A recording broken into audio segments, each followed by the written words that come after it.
Estamos con los exministros de Economía, José Luis Machinea y Ricardo López Murphy. Y la primera, buenas noches, que tengan buenas noches los dos. La primera pregunta que le quiero hacer es, Buenas noches. ¿qué comparación hacen ustedes de la situación económica actual con la crisis del 2001-2002?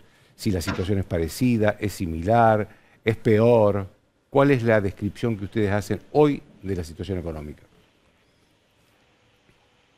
Puede empezar cualquiera. Sí. Bueno, digo, yo diría que la situación es, esta es muy particular, digamos. Hasta ahora hemos tenido crisis, y tenemos varias crisis económicas. En este caso tenemos una combinación de crisis económica con una crisis sanitaria, ¿no? Y la crisis sanitaria parece ser la más relevante. ¿Qué es lo que agrega esta situación? Es que la incertidumbre es mucho mayor.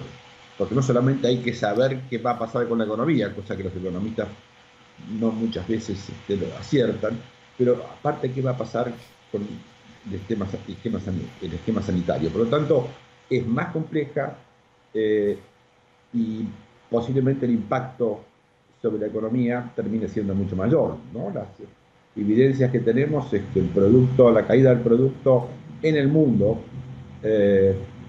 dejemos de lado a China, que siempre es un caso muy excepcional, se parece a 8 o 10 puntos de producto, y eso es una crisis mayor inclusive que la que tuvimos durante todo este siglo. Todo este siglo no, al menos mayor hasta 1930. La crisis de 1930 tuvo un impacto económico aún mayor que esta crisis, pero como digo, la complejidad, la incertidumbre que genera la crisis sanitaria hace de esta crisis algo muy particular, aún en la historia de la Argentina, que es una historia de expertos casi en crisis, ¿no? Ricardo López Murphy. ¿Me escucha, Ricardo? Yo diría, a mí me parece que la caída del PBI va a ser la más grande de este siglo en términos del año.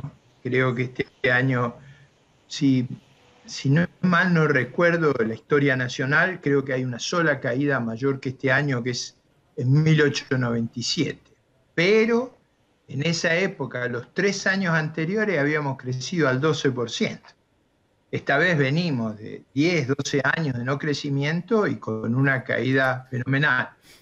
Yo creo que no es lo mejor compararla con el 2001-2002. Yo creo que lo mejor es compararla con el año 75. O sea, tenemos un déficit enorme, un déficit muy difícil de financiar, que hemos aumentado la colocación de deuda en el Banco Central de 4 puntos del producto a cerca de 10, y hemos estado emitiendo de una manera extraordinaria. Yo recuerdo que en ese contexto, en el año 75, saltamos una inflación de 3 dígitos. Es decir, Ricardo, que usted está hablando de la posibilidad de un Rodrigazo, ¿no? El año 1960. Bueno, estoy hablando que, fíjese usted, yo no digo que todo está jugado, porque en realidad el gobierno todavía tiene espacio para hacer un programa de consolidación fiscal y monetaria, pero digo, los niveles de déficit son enormes, la incertidumbre sobre el futuro es enorme, y la inflación está reprimida por el congelamiento de precios públicos. Usted está devengando a todo el sector energético enormes déficits entre los precios que cobra y los precios que paga. En consecuencia, el déficit que ya vemos es enorme, y yo diría, y escondido déficit adicionales. Normalmente usted sale o haciendo un programa, una singular resiedumbre como el que hizo el presidente Frondizi en diciembre del 58, que fue un programa muy, muy severo, o usted se va a inflación de 3 dígitos. Esas me parece que son las alternativas. Yo no digo que vamos a 3 dígitos, yo digo que están sembradas las circunstancias, como decía José Luis, por problemas estructurales que traíamos, por un mal diseño de la política y por la crisis sanitaria, que han hecho un cóctel explosivo. José Luis, ¿cuál es su opinión sobre este tema tan dramático que plantea Ricardo López Murphy sobre, digamos, las posibilidades que tiene la Argentina, que la comparó con el Rodigazo de 1975, ¿no? Sí, yo no descarto lo que dice Ricardo y hay razones para que él afirme eso, efectivamente. Yo creo que todavía no estamos en una situación de ese tipo. Creo que todavía hay margen, también lo dijo Ricardo, para corregir de alguna manera el rumbo, ¿no? Nosotros venimos de una situación fiscal previo a esta crisis que dejó el gobierno anterior de menos de un punto del producto y vamos a tener este año alrededor de 7 o 8 puntos del producto. Es un tema. Ahora, eso es cierto en todo el mundo, ¿no? Es cierto en América Latina, es cierto en todos los países, tiene un déficit fiscal muy grande, una emisión muy grande. La diferencia con el caso argentino es que nosotros no tenemos capacidad de endeudarnos, y por lo tanto es pura emisión. Y el segundo problema en el caso argentino es la duda, ¿vamos a ser capaces, cuando termine, espero que pronto, esta pandemia, de absorber el exceso de liquidez? Fíjese, el aumento del déficit fiscal, hay 4 puntos que se explica básicamente por aumento del gasto, como ha pasado en otras partes del mundo. Se aumenta el gasto para atender a la crisis. Y otros 3 puntos por caída de recursos, como consecuencia de la crisis, ¿no? Yo digo, hasta ahí la situación no es muy distinta a otros países. Ahora, Argentina tiene la particularidad, como bien marcaba Ricardo, de que estamos en un contexto de mucha incertidumbre y por lo tanto es más riesgoso esta situación argentina teniendo en cuenta nuestra experiencia. Yo creo que todavía no estamos rumbo a Rodrigazo, pero no descarto. Me gustaría ver qué pasa en los próximos 3 o 4 meses para tener una idea un poco más clara. Es un riesgo, efectivamente. Pero por ahora yo creo que es no más que eso, no más ni menos, ¿no? Ahora, a ustedes que les ha tocado conducir la economía del país, les quiero hacer una pregunta, porque hay una constante en la Argentina desde hace muchísimo tiempo: el país gasta más de lo que tiene. ¿Por qué es tan difícil resolver ese problema y que el país pueda gastar lo que realmente dispone? Ricardo. Ricardo, ¿nos escucha? Yo creo que ha habido un mal diseño institucional en la Argentina, un diseño institucional que facilitó que tuviéramos grandes desequilibrios fiscales y la convalidación monetaria de esos desequilibrios fiscales. Por eso, por ejemplo, entre 1970 y el 2020 emitimos al 85, fue el 80. O sea, la inflación es fácil de explicar porque viene para cubrir en parte esos déficits. Hemos defaulteado 9 veces, o sea, yo creo que el diseño institucional nuestro ha sido, digamos, muy vulnerable a políticas demagógicas en materia fiscal.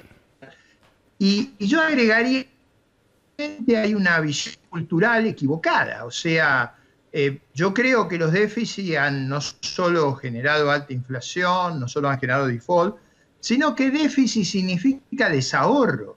Y en realidad los déficits a lo largo del tiempo han restado financiamiento a la inversión, o sea, han absorbido el ahorro. Nosotros invertimos poco, hace muchos años crecemos poco. Entonces yo creo que esos déficits han sido muy dañinos. Lamentablemente, nuestro liderazgo político en general, pase por todas las cepas políticas, no ha tenido conciencia de este problema, y probablemente en una sociedad con tantas tensiones la forma de resolverlo ha sido los palabras fiscales y la convalidación manual. En el documento que presentó el gobierno, lo hizo con el Fondo Monetario, los últimos 60 años tenemos desequilibrios fiscales enormes, no es uno, lo que, como decía José Luis, al haber tenido 9 default, al haber tenido hiperinflaciones, megainflaciones, nosotros no tenemos ni el sistema financiero, ni el mercado de capitales, credibilidad para lo que hacen otros países. Entonces, cuando nos financiamos emitiendo dinero, el riesgo de caer en un fenómeno como el que yo describí, no digo ineluctable, todavía hay tiempo, pero a esta altura hay que poner las luces amarillas para que no se cometa un error.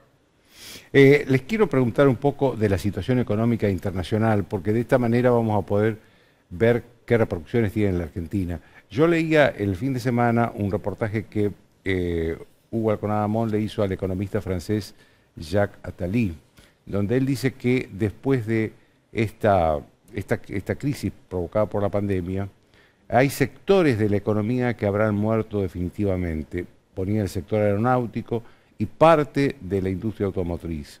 ¿Ustedes coinciden con esta visión tan apocalíptica? José Luis. A mí me parece que es una exageración, lo cual no quiere decir que haya ciertos sectores que están teniendo un impacto mucho mayor que otros. La aeronáutica es uno de ellos, pero de ahí a pensar que, comillas, se acabó el tema aeronáutico me parece una exageración. O sea, yo creo que en esta crisis lo que hay es la necesidad. Lo que ahora estamos viendo es que es necesario cambiar ciertas cosas. Eso es cierto. Es necesario cambiar ciertas cosas respecto a la economía. Es necesario cambiar ciertas cosas respecto a la distribución del ingreso, porque eso está pegando muy fuerte. Pero me parece que pensar de que el mundo cambia tan radicalmente, a mí me parece una exageración. Sinceramente, creo que vamos a tener son cambios, impactos en el mercado de trabajo, definitivamente impactos en el comercio, porque ahora la gente va a tener un poco más de temor de comerciar tanto como antes, porque no sabe si va a haber una crisis, si se va a quedar sin esos recursos. Eso va a haber, y son cambios, me parece, en el margen, algunos, y por lo tanto no creo que sean, yo no veo al menos que sean cambios tan exagerados como esos, ¿no? Ricardo. A ver, yo leí el reportaje de Jacques Attali, él es un intelectual. Yo leí el reportaje de Attali, intelectual francés, fue un asesor muy importante del presidente Mitterrand. A ver, yo creo que si se descubre la vacuna y se descubren terapias y el temor al virus baja sustancialmente,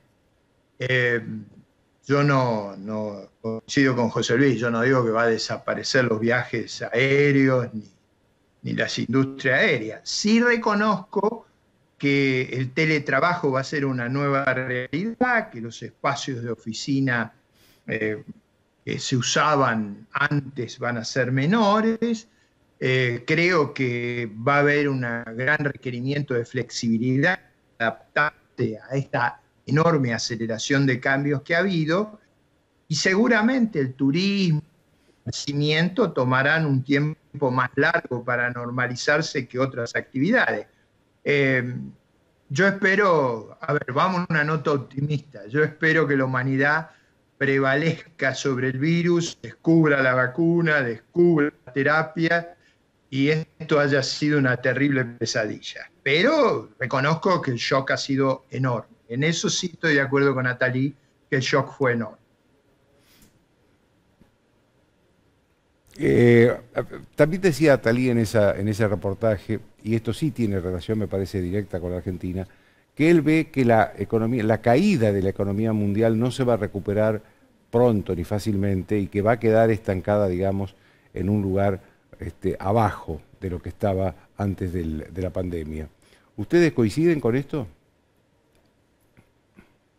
Bueno, lo que yo creo que sí, que la recuperación va a ser mucho más lenta que en otras crisis, ¿no? Va a ser mucho más lenta que en otras crisis, que otras cosas, porque hay ciertas actividades, como decía recién, hay ciertas actividades que le va a ser muy difícil recuperarse. El turismo es un caso extremo de esto, pero hay muchas actividades. Por lo tanto, la salida va a ser también más lenta, porque no es que la gente mañana le diga se puede ir al restaurante, sale todo el mundo corriendo a los restaurantes o al teatro, ¿no? Hay mucho temor, esto ha dejado un temor grande y por lo tanto cierta normalidad va a tardar mucho en gran parte del mundo. Y el tercer factor, por el cual me parece que es de esperar que que la recuperación sea más gradual es porque el impacto de la crisis sobre muchas empresas, ¿no es cierto?, ha sido extraordinario. Ese es el caso de la Argentina, pero es el caso del mundo. Eso no todas las empresas se pueden recuperar rápidamente de un sacudón, si me permite el término, tan fuerte como eso. Por lo tanto, yo veo, como los economistas suelen decir, que es una B corta o no es una B corta, ¿no? Cae y sale muy fuerte. Eso fue lo que pasó definitivamente en el 2008-2009. No, en este caso cae muy fuerte y tenemos una mejora gradual. Efectivamente, suponiendo que tenemos la posibilidad de tener una vacuna y que la situación se va a regularizar. Pero aún así, insisto, con de una manera mucho más gradual que en el pasado. Se nos acabó el tiempo, les agradezco a los dos muchísimo que han estado esta noche con nosotros. Que tengan ustedes muy buenas noches.